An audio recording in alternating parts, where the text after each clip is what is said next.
Okay, so let's start doing this week's tutorial, and the tutorial for this week is based on the carboxylic acid and their derivatives, and there are a little bit questions from alcohols also, but let's start from the question number 1.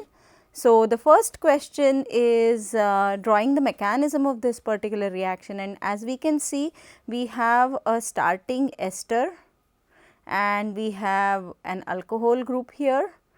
So, this ester functionality all the way and the alcohol here, they are together forming a new kind of ester. So, in the formation we have a again esterification happening, and this is really transesterification reaction, meaning we start from one ester and then we end up with another ester. The other thing to look at this reaction and realize is that we had an open chain compound which was really a big compound.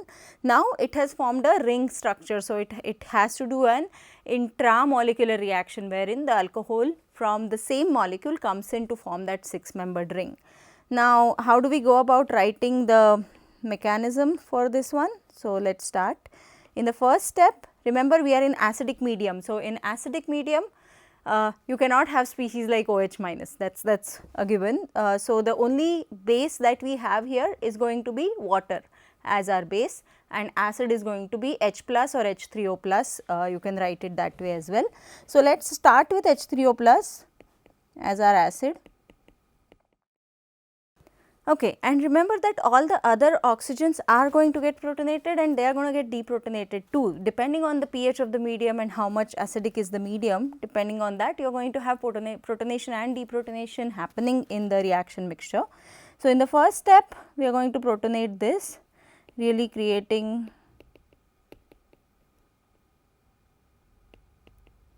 okay.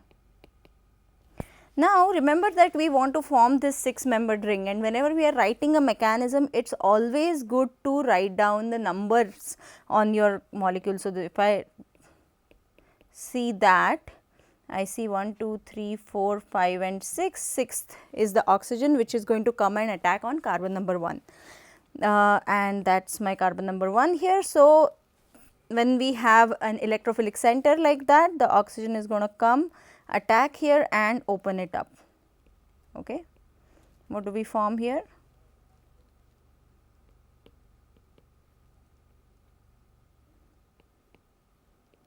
Okay, we have this OH plus, and on this carbon we have the OCH3 which still has not left. Okay. Now, we are in acidic medium. So, as I said, our base that we have with us is this water molecule. So, it is going to come, attack and deprotonate that oxygen.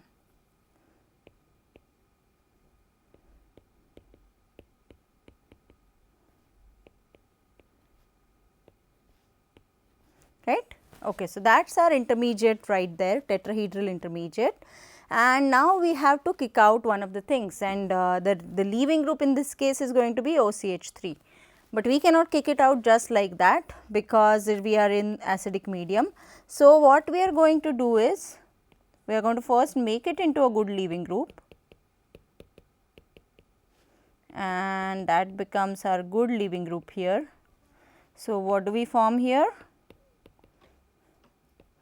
We have now methanol as our leaving group. That is a better leaving group in the case of acidic medium. So, what now we have is, this comes in, we kick that out, reforming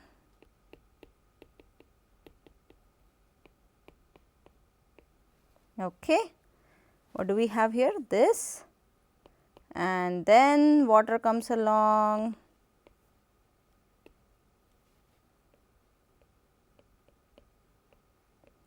reforming our product. And you can try writing the backward mechanism for this also. Again, as I said, due to the principle of microscopic reversibility, you will see that the same intermediates happen as you try to go backwards. You will have to do different steps, that is addition of methanol instead of removal of methanol, but overall it is going to look like the reaction followed the same path going forward and backward. Okay. So, that was our question number 1, that is the mechanism.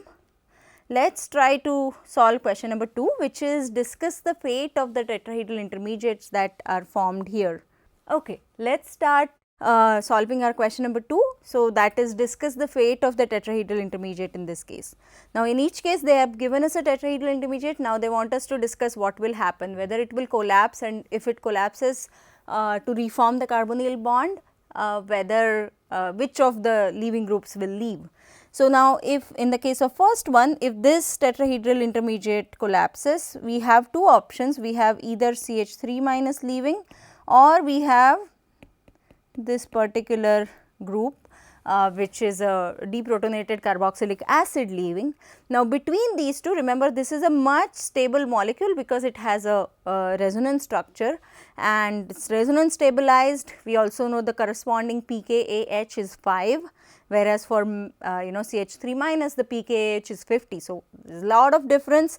This is going to be our leaving group. So, this collapses to kick out this, reforming the ketone and the conjugate base of a carboxylic acid. Wonderful. Now, for the next one, it is very clear, you have a chlorine, you have a methyl. Between chlorine and methyl, chlorine is going to be the more stable leaving group, because when it leaves you form a chloride ion. So, it is going to be a wonderful leaving group. So, you are going to reform the ketone and kick out the chlorine. Okay. Now, the next one is a little tricky. You have bromine and chlorine as leaving groups. Between bromine and chlorine, bromine is a better leaving group than chlorine, because bromine is going to leave as Br minus. Br minus is more stable than chloride because bromides have a bigger size, they can stabilize the charge. Although under reaction conditions, both of them are going to pretty much behave very similarly. So, it is very difficult to really selectively only kick out the bromine. You are going to have a mixture formed here. So, maybe you will form more of the acid chloride and less of the acid bromide, but depending on the reaction conditions of course, but more likely you are going to form a mixture, and both of them are going to equally good leaving groups, I would call them, under reaction conditions. Now, in the next one you have OH, which is going to leave as hydroxide as a leaving group, or you have phenoxide as the leaving group. Okay. Phenoxide has a corresponding pKAH of 10, hydroxide has a corresponding pKAH of 16. We know phenoxide is a better leaving group because this is resonance stabilized, right. So, you have a lot of resonance structure into the ring, and thus what we are going to see is you are going to reform the carboxylic acid, and you are going to form the corresponding phenoxide as a leaving group. In fact, instead of instead of the phenol, people try to use paranitrophenol, because paranitrophenol is even more acidic than phenol. So, as a result of which paranitrophenol is going to be much more better leaving group than phenoxide itself, and that is why you are going to see this particular carboxylic acid formed. Okay. Let us move to the next one. Now, you have methyl as a leaving group, very bad leaving group, right, it is not going to leave, but the other leaving group possibility is this SCH3 minus. So, that is an amazing, thioxide is a wonderful leaving group, because this is going to have a pKAH very close to 7 to 9. So, that is a wonderful leaving group. Sulfur, because of its big size, can really stabilize that negative charge better, and thus you are going to have that being kicked out, reforming your ketone. Okay. The next one, you have ethoxide versus methoxide as a leaving group. So, ideally you would say that kind of between the both of them there is a pK difference a little bit, but under reaction conditions you are going to form a mixture. It is very difficult to selectively kick out one of these two and only form a particular product. So, for this one, because both of them have the corresponding pKAH very similar to 16. So, one is 16 and I think one is 15 point something. So, that is why you are going to form either this or this. Both of these are going to form in mixture as a mixture at the end of the reaction. Let us go and have a look at the next one. Now, the next one here, there are all alkyl groups. So, that is really no way for this particular tetrahedral intermediate to collapse, and thus as a result of which more likely it will grab a proton from the solvent, it will grab a proton from one of the reagents, and it is going to form an alcohol at the end. Okay. And the reason is that alkyl groups are very bad leaving groups. The corresponding pKh is close to 50, terrible leaving groups. Okay. Now, the next question is complete the reaction tree here. So, very simple reactions of carboxylic acids, I just thought of adding them here as a revision. So, you have a carboxylic acid and with diazomethane, it is going to form the corresponding methyl ester. So, diazomethane is a wonderful reagent, very clean reagent, you get only one product very often because you have a wonderful leaving group, that is the methyl ester. Then with methanol and H2SO4, so these are the reaction conditions. So, acid, alcohol and mineral acid, this is Fischer esterification. So, for Fischer esterification we are going to see a nice ester formation. Then we have LiAlH4 and H3O plus. So, what are we going to have? We are going to have a complete reduction. Okay. And remember, LiAlH4 will not reduce the benzene ring. So, it is going to reduce this carboxylic acid into the alcohol. Okay. And it is going to do, the second step is always followed by H3O plus because you are going to have to hydrolyze that O minus that forms. So, that is how the step is written for reduction. First we do the reduction, then H3O plus. With SOCl2 and base, the carboxylic acid is going to form acid chloride, and with P2O5 and heat, the carboxylic acid is going to form acid anhydride. So, that is the reaction tree, that is what we have completed. I just thought of adding this question here just to revise various reactions of carboxylic acids, different reactions that we have seen in this particular chapter. Okay. Let us go ahead. The next one is write the synthetic pathway. So, herein we have the starting material and we have to form the product which is on the right hand side. Okay.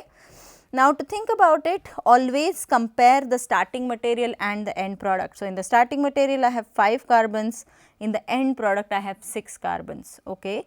Starting material is an alcohol, I need to end up with a carboxylic acid. Okay. So, all of these things you need to think before you start doing any retrosynthesis problem. This is a very easy retrosynthesis problem we have included here. Now, in order to add a carboxylic acid and also add a carbon functionality, we know one reaction that works, which is reacting a Grignard and carbon dioxide, right. So, if we take CO2 and if we start from the corresponding, and if we start from the corresponding Grignard and react it with carbon dioxide in the first step and in the second step as H3O plus, we are going to form the corresponding alcohol, corresponding acid. Okay, so we need to form the Grignard. Now, the problem is converting an alcohol directly to a Grignard, it is not going to happen, right. So, we need to think of something that will form the Grignard. So, we also know how to form these Grignards. We know that magnesium and ether, when kind of put it under anhydrous conditions, if we stir our alkyl bromides, we can get there. Now, how do I convert from here to here? Okay, so, this is a secondary alcohol. So, it is possible to convert it to a bromide using PBr3.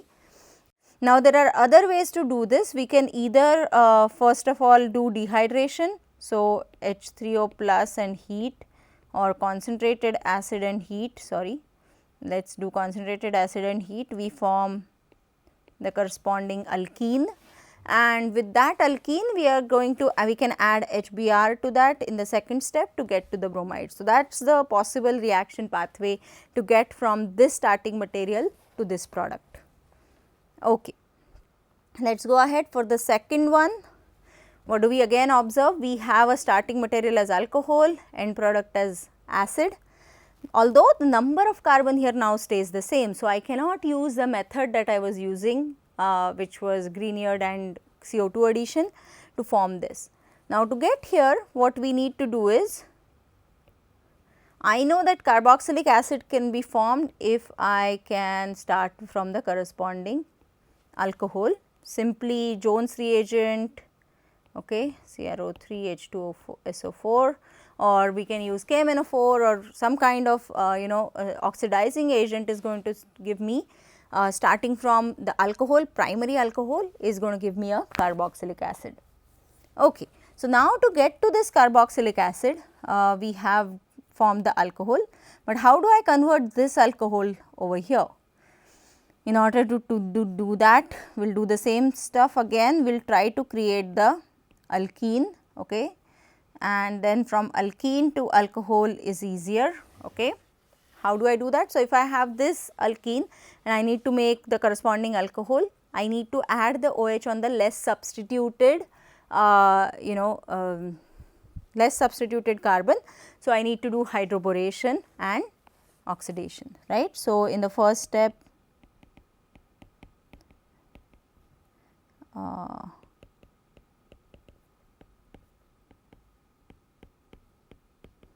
we will do the oxidation, hydroboration and then oxidation to form the corresponding alcohol. To get from this tertiary alcohol to this alkene, we can simply put it in H2SO4 and heat. Okay. Okay. Let us go ahead for the next question. Now, we have acid chloride and the end product is an aldehyde. Okay. Again various ways to do that. So, remember that we know various ways to form aldehydes. So, one of the ways is to start from an alcohol and then we can use a milder oxidizing agent. The oxidizing agent in this case will be PCC and pyridinium chlorochromate, and that is going to form an aldehyde. So, to get from acid chloride to the corresponding alcohol, it is very easy. We can first convert it to an acid, reduce it all the way and then get to the aldehyde. So, it is kind of a long way. So, instead of that what we can do is we can start from an ester, any ester for that matter, and we can use dibal as a reagent, and the main condition that we have is it has to be done at a really negative 70 degrees centigrade or 78 degrees centigrade to make sure that the aldehyde does not get converted to the alcohol. So, that is the first step. Second step is hydrolysis, and that is how we form esters to aldehydes. Now, from acid chlorides to esters, we know ways to form that. We can just simply react it with ROH and pyridine. Now, remember you can really use any alcohol here because it does not matter what the intermediate ester is, you are only interested in the starting material and the end product. So, pretty much most of the regular esters or simple esters would work here. Okay. So, now let us look at this one next problem. How many carbons do we have? We have 1, 2, 3, 4, 5, 1, 2, 3, 4, 5, 6. Okay, good. So, now we have one more carbon added, right, to start with. The other thing is that we have a starting bromide, which is very good because I know that if I have a bromide and if I make a Grignard and react it with carbon dioxide, I end up adding a carboxylic acid, and but the end product is not carboxylic acid, the end product is an ester. So, first we need to form the corresponding acid. So, in order to get here, I am going to start from this acid and I am going to add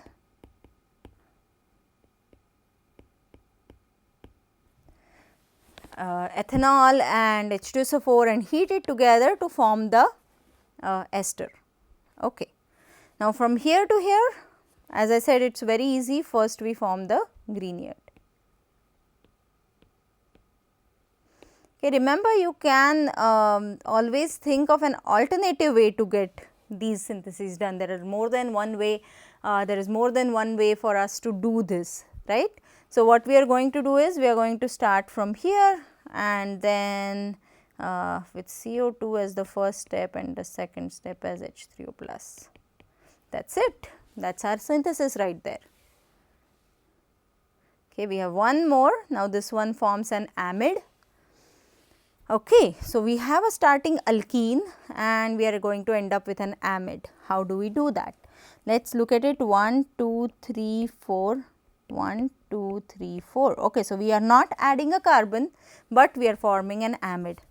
Now, for amide synthesis there are various ways of doing it. As we said, one of the good ways to do it is to start from an acid chloride or anhydride and react it with the corresponding amine. In this case, a simple ammonia reaction would do. So, what I am going to do is retrosynthetically we are going to start with an acid chloride and react it with ammonia. Okay. How do I form the acid chloride here? I know that I can use an acid with SOCl2 and pyridine.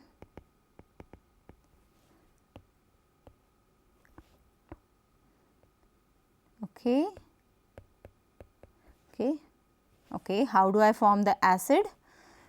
Every time think backwards and every time think how do I get to this particular product. So, I have this acid, what are the ways to get it? I can maybe start from an alcohol here. Okay. This is a primary alcohol. So, if I put it in Jones reagent, okay, something really strong oxidizing agent KMnO4 or any kind of oxidizing agent, it is going to form that particular alcohol, alcohol to acid. And then to form this particular alcohol, we can start with, so remember if you do H3O plus reaction or if you do oxymercuration, it is going to form the OH on the more substituted carbon. So, we need to form it on the less substituted carbon. So, we will start with hydroboration.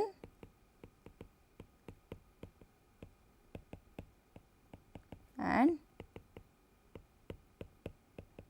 reduction. Okay. Okay. So, that is the synthesis question. Now, we have one last remaining problem for this particular tutorial, which is a short mechanism problem. So, for this mechanism problem, what we have to do is we need to think what will be the first step. Now, you have OH groups which are alcoholic, or this is a rather glycol molecule, and diol, and then you have H3O plus present. So, the first step is going to be protonation.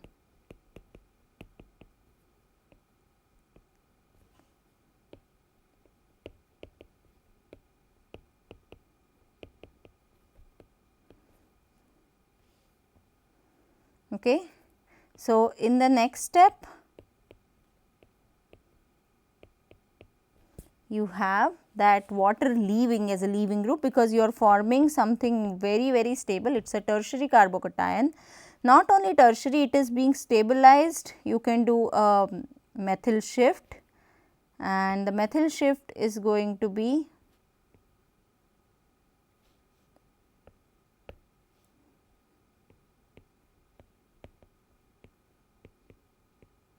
forming this particular carbocation. Again, why is this more stable?